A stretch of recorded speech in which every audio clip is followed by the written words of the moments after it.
जिस स्लोगन के साथ अच्छे दिन आने वाले हैं, देखो ये यूपीए सरकार ने महंगाई ला दी, करप्शन कर दिया, वही लफ्ज अब बीजेपी के ऊपर लागू होते हैं। गुजरात का जो बजट आज रखा गया, मैं समझता हूँ कि गुजरात की जनता के तो अच्छे दिन आने वाले नहीं है, बीजेपी के लोगों के अच्छे दिन आए और वो लोग दिल्ली चले गए। यहाँ गुजरात में हमारी अपेक्षा थी कि पेट्रोल, डीजल और ये जो खाद है, ये रासायनिक खाद किसानों के लिए, इसके पर एक गवर्नमेंट वेट कम करेगी। दिन ब दिन पेट्रोल डीजल के भाव बढ़ते हैं, वेट के हिसाब से गवर्नमेंट को इनकम बढ़ती है, लेकिन जनता को जो राहत देनी चाहिए, महंगाई में कंसेशन देना चाहिए, कुछ वेट कम करना चाहिए, वो नहीं किया है। इतना ही नहीं, 50 लाख मकान हम देंगे, इसका यहाँ कोई भी उल्लेख नहीं है। हाउसिंग का उल्लेख है, वो भी बिना मतलब का है। आप 50 लाख नहीं तो एक साल में 5 लाख मकान भी लोगों को कैसे देंगे, आप जरा बताइए हमको। इतना ही नहीं, अपने पराये करके हाउसिंग में जो आवंटन किया गया था, बीजेपी के लोग घुस गए थे इसमें, तो अच्छा हुआ कि वो ऑर्डर कैंसिल हो गया, वरना ये बीजेपी के लिए लाभान्वित योजना हाउसिंग वाली नहीं है। आम आदमी के लिए, मिडिल क्लास के लिए, गरीब आदमी के लिए, इनके लिए मकानों का आवास का आयोजन है। मैं समझता हूँ 50 लाख मकान देने की जो बात की थी उसमें कुछ भी नहीं है। इतना नहीं, कई चीजें तो पीपीपी मॉडल के ऊपर इन्होंने कहा है। पब्लिक प्राइवेट पार्टनरशिप का मतलब है कि सरकारी माल के ऊपर प्राइवेट आदमी कमाए।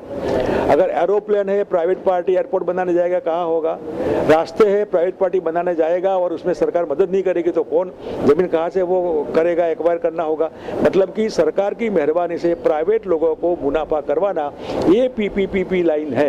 ये पीपीपी लाइन के ऊपर कुछ प्रोजेक्ट किए हैं जिसका कोई मतलब नहीं है। इतना ही नहीं, जो जीआईडीसी की बात की है, मैं समझता हूँ जीआईडीसी तो 60-70% तो अभी बंद है और आंशिक चालू है। इतने प्लॉट खाली है जिसमें सरकार जो भी करना चाहे वो चाहे।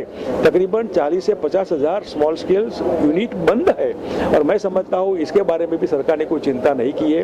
इतना ही नहीं, लॉ एंड ऑर्डर के बारे में जो बताया, यहाँ 2.5 साल की लड़की के ऊपर रेप होता है, 5 साल की लड़की के ऊपर रेप करके उसका मर्डर होता है। रोड पर कोई लड़की बैठी है, कोई फ्रेंड के साथ उठाकर, बुलेट वाले, मोटरसाइकिल वाले लोग उठाकर ले जाते हैं, उसके ऊपर रेप करते हैं। तो कायदा और व्यवस्था, लॉ एंड ऑर्डर गुजरात में कहाँ नंबर 1 है? तो बिहार और यूपी से भी बदतर हालत है। इसमें कोई नागरिकों की सलामती नहीं है। आज सरकार को भरोसा नहीं है गुजरात सरकार के ऊपर कि हम सलामत है।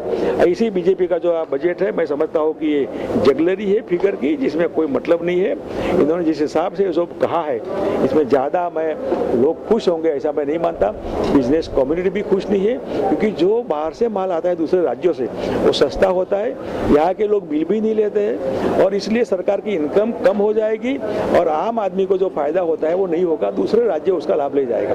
इसलिए ये बजट है जिसको चिला चालू हम बजट कहते हैं और ये डेफिसिट फाइनेंस के हिसाब से बजट बनाना चाहिए, लेकिन इन्होंने सो कॉल प्लस बनाकर बजट दिया है। आने वाले दिनों में ये दोनों फिगर जो मिलनी चाहिए वो नहीं मिलती है। इसलिए जो बजट है वो रूटीन सा बजट, और कहीं रिपेयरिंग करना है वो भी बजट में, रोड रास्ता रिपेयर करना है वो भी बजट में, जो मतलब बजट के हेड नीचे आइटम नहीं आनी चाहिए वो भी बजट के हेड के नीचे लाकर इन्होंने फिगर की जगलरी की है। चिला चालू बजट है। देखिए, हम अध्यक्ष का ध्यान आकर्षित किया था एक हफ्ते पहले कि साहब हमारे एमएलए के जो क्वेश्चन होते हैं वो सरकार रिजेक्ट करती है, इनका नहीं होना चाहिए ऐसा। आज भी हमारे एमएलए अभी अध्यक्ष के मिल रहे हैं कि कभी 20 क्वेश्चन हमारी जो डॉक्टर है इनका रिजेक्ट कर दिया।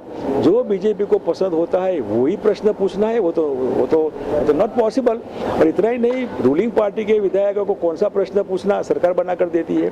क्या इनको प्रश्न, दूसरा प्रश्न क्या पूछना इनका सप्लीमेंट्री, वो भी बीजेपी बना कर देती है। यानी कि प्रश्न भी पूछना गवर्नमेंट, सप्लीमेंट्री क्वेश्चन पूछना भी, लंबा जवाब देना वो मंत्री करता है। विरोध पक्ष का जो एमएलए कभी पूछता है तो कभी रूल आउट कर देते हैं, नहीं ये नहीं है प्रश्न, बाहर का प्रश्न, ऐसा करके।